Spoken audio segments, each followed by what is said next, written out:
Yo, what's good, everybody? We got another Beers with Barton. It is Saturday, April 2nd, 2022.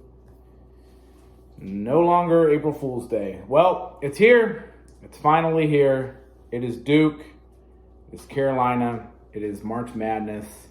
It's bled into April, and it is the Final Four. How crazy is it that not only have Duke and Carolina never met in the tournament ever in the history of the tournament, but that it happens in the Final Four in Hubert Davis's first year as Carolina's coach, as Coach K's last year as Duke's coach. Crazy, crazy. Well, a couple weeks ago, a lot of people thought Carolina was somewhat of a bubble team, may not get in, could be one of the last four in. I couldn't disagree. But they did finish 15-5 in the ACC. They had some good wins against some good teams, but they lost. They got blown out by Kentucky and Purdue earlier, and Tennessee earlier. They beat Michigan, and it didn't look like that good of a win until Michigan made a run and made the tournament.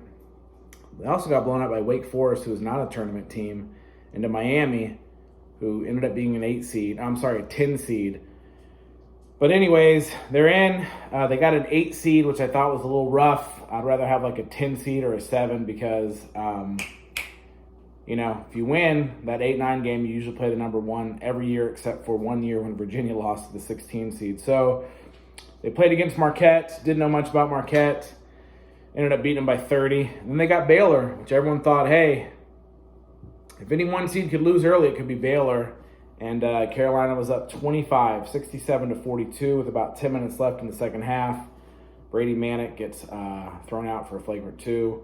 Ends up going to overtime, 80-80, just insane. But they win 93-86 in overtime. Then they get UCLA in the Sweet 16. At that point, I was just happy with the season. UCLA is a great team, 4 seed. And they went to the Final Four last year, losing to Gonzaga as an 11 seed. But it returned to everybody.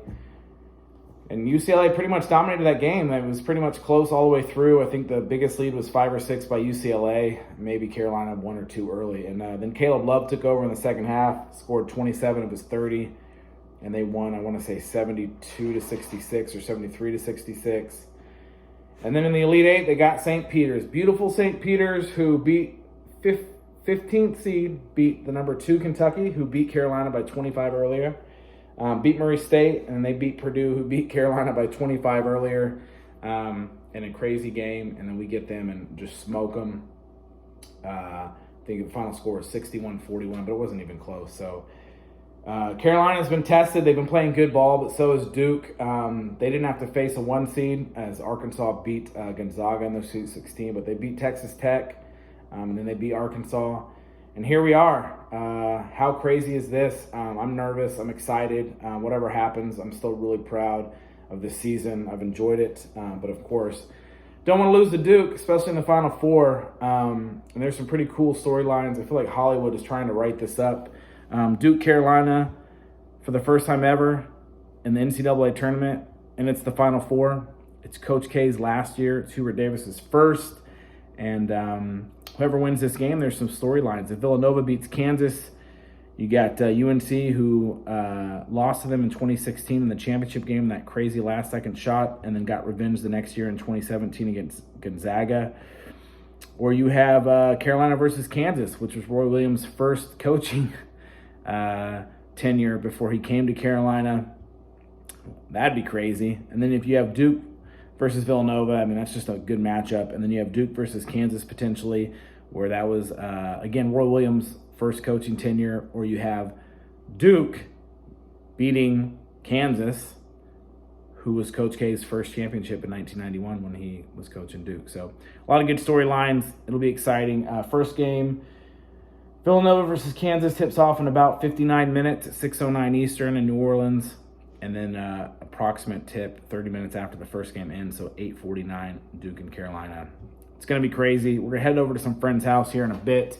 We got to spend some cool time doing a walk this morning for MS, our good friend who's had MS, been diagnosed for 17 years. They've been doing the walk for a long time, and I don't think we've ever been able to do it. And then, COVID hits and it got canceled kind of. They did one in the neighborhood, or we've had a dance competition. But a lot of friends showed up. No soccer tournaments, no softball tournaments, and no dance competitions this weekend, so it worked out. So we went and did the walk this morning at 10. We walked the 5K, so walked about 45 minutes to an hour, and then we went and grabbed some lunch, hit a brewery up, just kind of hung out, and now we're headed over to all get together. I'm the biggest Carolina fan. There's not really any Duke fans there, but it's going to be nervous. I'm going to be pacing, but I just got to stay calm, got to stay cool, and just enjoy the game. Hopefully they can pull it out, but if not, what a great year. Final Four, no one expected it, so hats off to this team. So I want to do a quick beers with Barton to celebrate the day. Lead-filled snowshoes, fine barrel, West Coast IPA. It's a West Coast IPA with Simcoe, Mosaic, and Citra hops. It is a 6.5. Hopefully it drinks like a 6.0. Just kidding, a 7.0, because Carolina has 6 championships. Duke only has 5. And hopefully it's their 7th championship.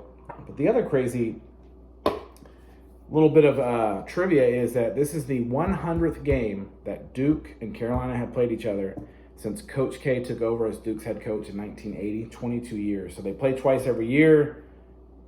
That's crazy. 42 years times 2 is 84. So they've met 16 times in the ACC tournament in 42 years. So once about every 2.5 years makes about sense, but never in the tournament. In the last 99 games, Duke's won 50, Carolina's won 49.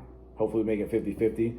And I think Duke scored 7,763 points, or 7,163, and Carolina scored 7,141 or 741. It's 23 points or 22 points difference in one win. So it'd be pretty cool if we won by 24 and it was 50-50 and we win by 1 point. But anyways, what a cool game. It's going to be great. Coach K, I can't stand Duke and cannot stand Duke.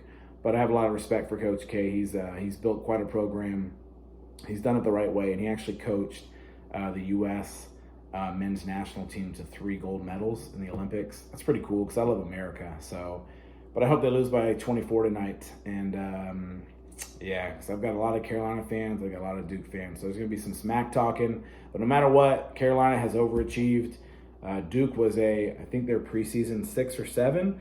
And picked to be one of those teams that could win it all. Carolina, I think, was 19, but I think they kind of got 19 because of the name. And after the first couple of weeks, they haven't been ranked. I think they got back to top 25 once, middle of the season. But they finished 15-5 in the ACC. Technically finished 3rd as they finished 15-5 with Notre Dame, who beat them early. What a season. We'll see what happens. I'm going to enjoy the game tonight, enjoy time with the friends. It's been a great day, and, go Heels. Great day to be a Tar Heel. We're going to drink this beer. Hopefully it's a 7.0. Cheers.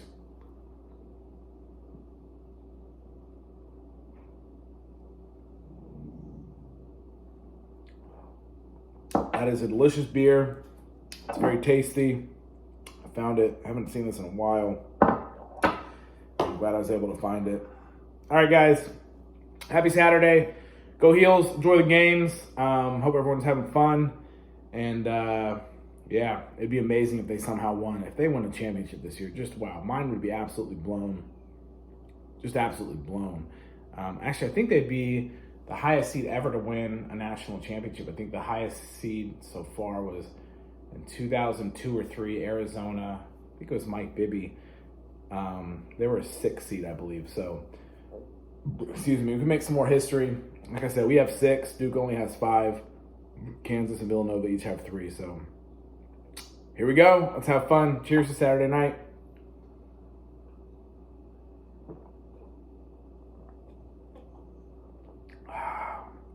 All right. Go Heels, no matter what happens. Win, lose, or tie. Tar Heels till I die. It's a great day to be a Tar Heel. Until next time, adeuces.